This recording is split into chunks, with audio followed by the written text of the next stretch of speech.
Good morning, guys. So the worksheet we are doing is a little tricky today, so I wanted to go over just a little bit of how to get started. Now I am going to label H for you here. H is 52. Okay, I'm just going to give you that piece of information because this requires a knowledge of isosceles triangles, which we haven't talked about yet. But just know that isosceles, the bottom two base angles are equal.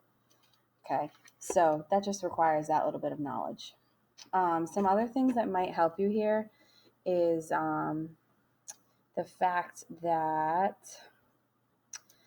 these three angles should add to 180, any three angles in a triangle.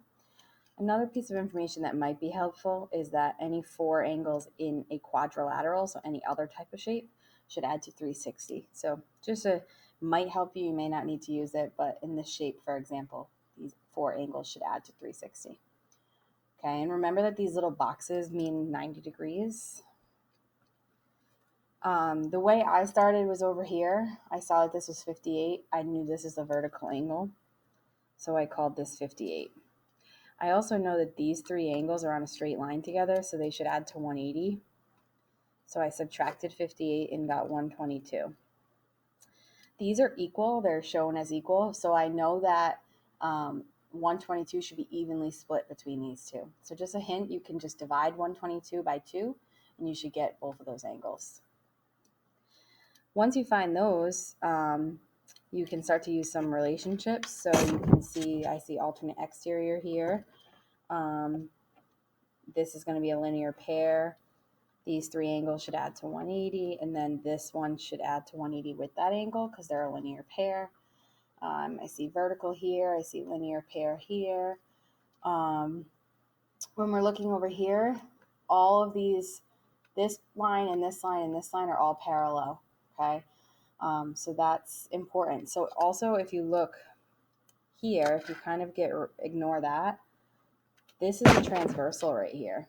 Okay, just kind of imagine it as if it kept going, right? These are two parallel lines. This line's cutting through it. So these two are actually consecutive interior. They should add to 180, okay? So it's just another little thing to pay attention to.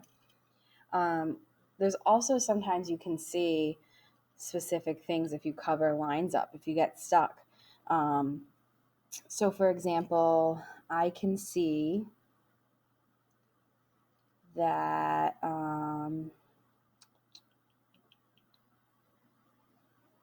trying to think of where I saw this.